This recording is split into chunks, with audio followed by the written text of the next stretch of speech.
안녕하세요. 이성도 목사입니다. 지난 시간에는 웨스트민스터 소요리 문답 제6문을 통해 삼위일체를 아주 조금 맛보았습니다.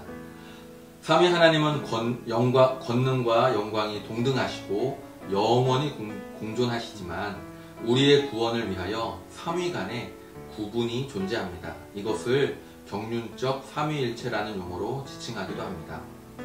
우리의 구원을 위해 우리를 행복하게 하시기 위해 사역을 나누셨다는 그 사실은 삼위일체 교리의 가장 영광스러운 측면입니다.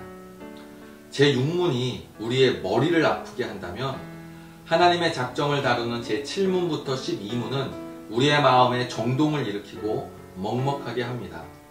건축할 때 가장 먼저 하는 것은 건물의 목적을 설정하는 것이죠.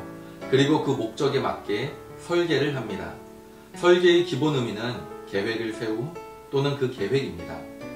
용도를 정하고 용도에 맞게 크기, 모양, 방향, 구조 등 하나하나 계획을 세우며 설계도를 작성합니다. 그리고 그 도면대로 건물을 짓습니다. 예수님께서 내 아버지께서 이제까지 일하시니 나도 일한다고 하신 것처럼 하나님은 쉬지 않으십니다. 그렇지만 하나님이 일하신다는 것이 목적도 없고 계획도 없는 의미 없는 실행을 말하지는 않습니다. 하나님이 행하신 모든 것은 그냥 그렇게 하신 것이 없죠. 작정은 마음속으로 단단히 결정하다 또는 그런 결정을 의미합니다. 제7문은 바로 이것에 관한 질문이고 답입니다. 웨스트민스터 소요리 문답 제7문을 제가 읽어보겠습니다. 질문은 하나님의 작정은 무엇입니까? 답은 하나님의 작정은 그의 영원한 목적으로 그의 뜻의 의논에 따른 것인데 자신의 영광을 위하여 모든 되어가는 일들을 미리 정하신 것입니다. 그러니까 하나님의 작정이란 하나님의 영원한 목적입니다. 주의할 것은 하나님의 목적은 곧 하나님의 계획이며 하나님의 실행입니다. 왜냐하면 하나님이 정하신 목적을 이루시기 위해 하나님이 세우신 계획은 바뀌지 않는 완벽하고 영원한 계획이고 하나님께서 실행의 주체가 되시니 반드시 이루어지기 때문입니다. 이 목적은 삼위 하나님의 의논에 따른 것입니다. 그러므로 하나님의 작정은 몇 가지 특징이 있습니다.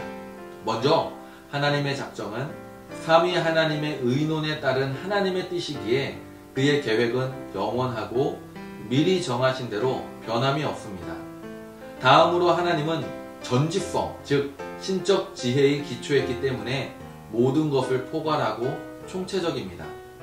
마지막으로 하나님은 전능하시기 때문에 실패가 없이 반드시 성취됩니다. 이러한 하나님의 작정은 명확한 목적이 있습니다.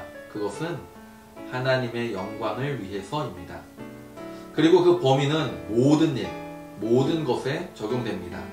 이때에 작정과 예정을 구분해야 합니다. 예정은 이 작정에 속하는 개념입니다. 예정은 사람에 대해 그리고 천사에 대한 하나님의 특별한 작정입니다. 하나님은 사람과 천사 중 일부는 선택하시고 일부는 유기하기로 예정하셨다는 이것은 하나님의 작정에 포함되어 있다는 것이죠. 그러면 하나님의 작정에 모든 일이 포함되어 있으니 우리는 자유의지가 없는 것일까요? 이 단어의 개념을 살펴보면 조금 더 이해할 수 있는데요. 자유의 반대말은 강제입니다. 하나님은 인격적인 하나님이십니다. 그분의 뜻을 이루고자 우리를 포갑하거나 속박하지 않습니다. 하나님은 우리의 자유의지를 제한하지 않으시면서 자신의 목적을 이루시는 분입니다. 하나님의 작정 교리는 우리를 행복하게 살 수 있도록 인도합니다. 왜냐하면 이 교리가 하나님의 사랑에 근거하기 때문이죠. 물론 하나님께서 죄를 묵인하신다는 것은 아닙니다. 그 사랑이 결국 우리로 하여금 예수를 믿고 은혜의 삶을 살다 저 천국에 이르게 하기 때문입니다. 하나 더 어느 청교도의 고백을 마음에 새긴다면 우리는 보다 올바르게 행복을 추구할 수 있을 것 같습니다. 하나님께서는 성도에게 필요한 모든 것을 후히 주십니다. 그렇지만 성도에게 무엇이 필요한지는 주님께서 결정하십니다. 자, 다음 시간에 제 8문으로 뵙겠습니다.